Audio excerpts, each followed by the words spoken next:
Hi everybody, it's Chris, the camping stitcher, and I'm back with a short little how I do this, but may not be recommended to do this way.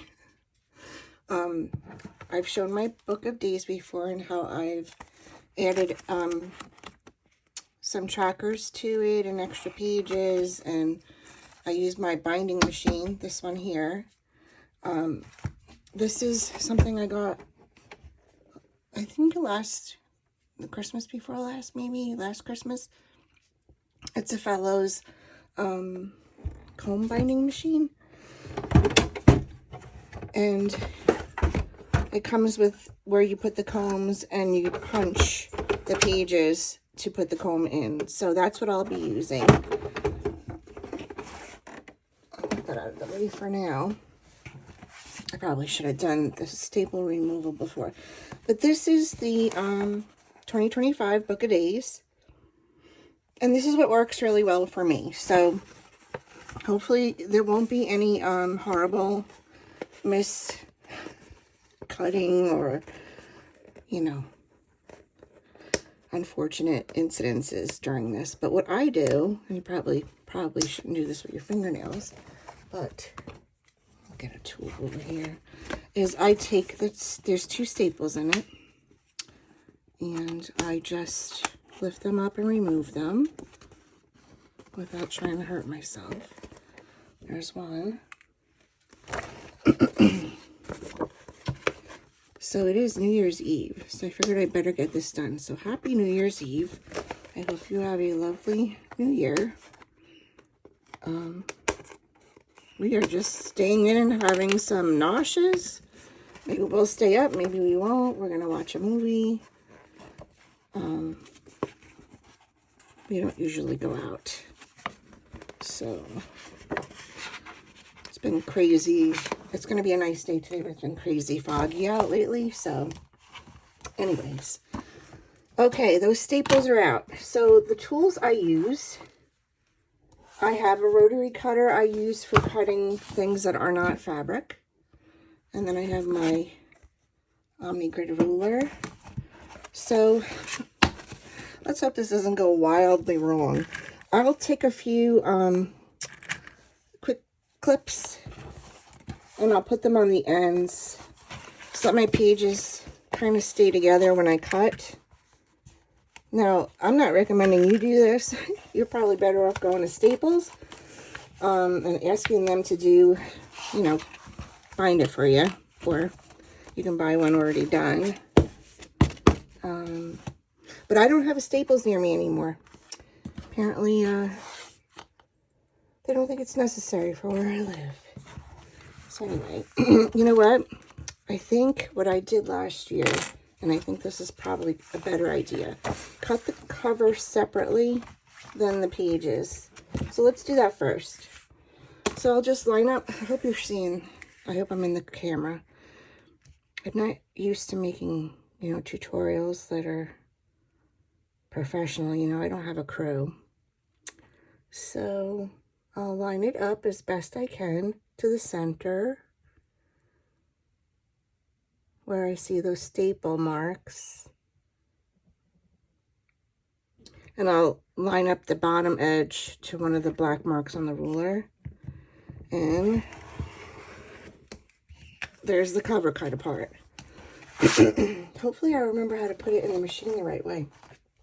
There is a way that you place it in there in order, but my dyslexia always comes out. All right, so here are the pages. So let's clip them together so that we don't have any movement. And you could definitely use a paper cutter, but that's another big piece of thing I have to get out. I don't feel like doing it. Alrighty. Try to get them so that the pages are all even, because you don't want them to be all cockeyed. Alright, so same thing. I take my ruler, say a little prayer. I could see the center fold line there. like I said, I don't advise this for anybody else. I'm just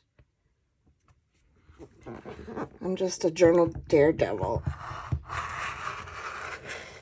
Now, because it's quite a few pieces of paper, there we go. I go through it a couple of times. So that's the scary part, really. Take the clips off. Okay. Try to keep them so that when you fold it, it's in order. Because on this binding machine, I hope this is going to show. Let's see. All right. So I open the binding machine up.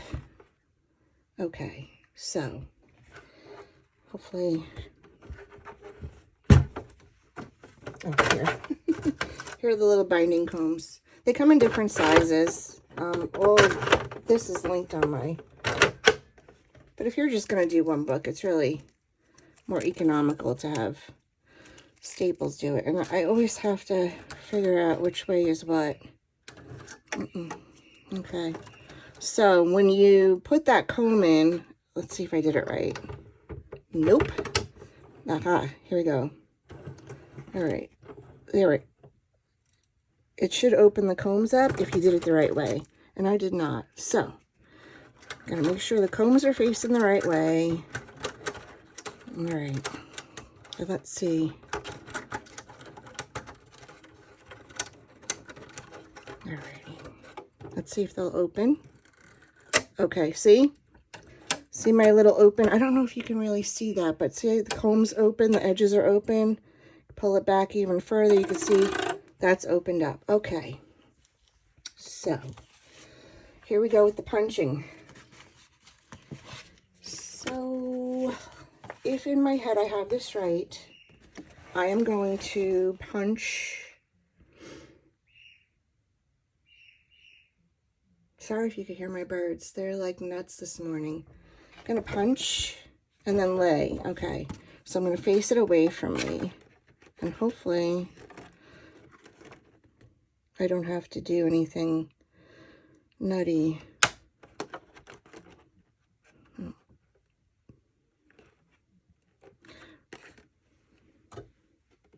So I'm just looking to see where it's going to punch. Okay. All right, let's see. If I was smart, and I'm not going to say I would go like this and take one of my test pieces of paper first and see if it's going to punch the way I want it. So here's the cardstock insert. Yep, it's going to punch the way I want it. So I'm going to lay this across your cover. You'll actually see, and that's okay. You see, I didn't want a punch off the edge. So, okay, I'm going to put the cover in, back of the cover, and punch. And then I'm going to lay it in the comb. And that's the back. So we're going from back to front apparently, Chris. So I have a couple of spare sheets of cardstock, which is neat for the back if you want to make notes or say use some pictures for your little sprocket. You could pop them back there. Now, last year I had to add to my whip pages, which was not a big deal. I could just take this machine out and open up the combs and put more sheets in. So here I have printed out my whip tracker. These are from Katie the Naptime Stitcher. And I just changed a couple of the categories she had up here to fabric, the fabric count, and the dyer. That just, it's more what I keep track of. And then we have my whip go, and then a stitch along tracker. So actually, I'm going to probably pop my whip go in next.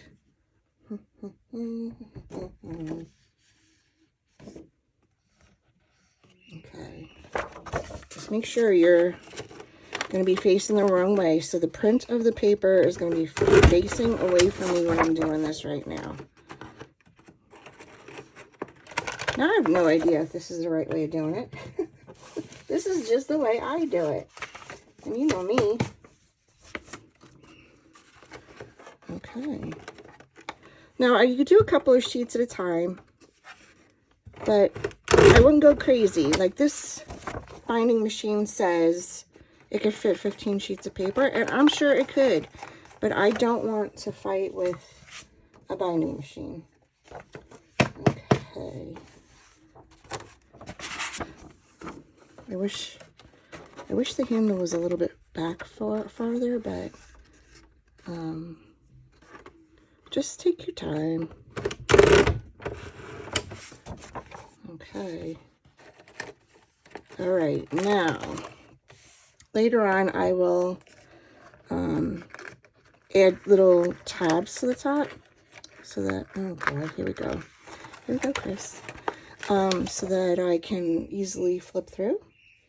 So here are the pages to the Book of Days. There's the front. So I am going to go flip it, go to my last couple pages, and we will hopefully not mess this up, because, don't know, man. Okay. Say a little binding prayer for me. I always go all like, am I doing it right? This goes, well, I don't want to say it goes fairly well, fairly fast, because that's gonna mess it up.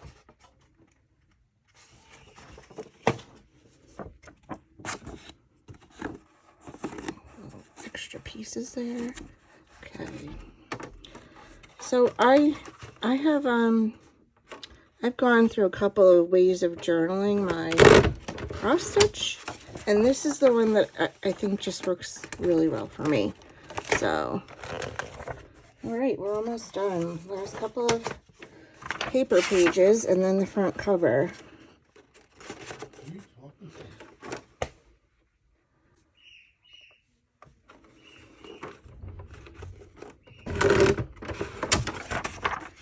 And then, okay, front cover. Last thing. We will see if we did this the right way.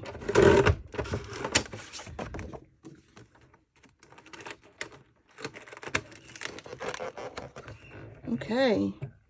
Release the comb. And there we have it. 2025 Book of Days.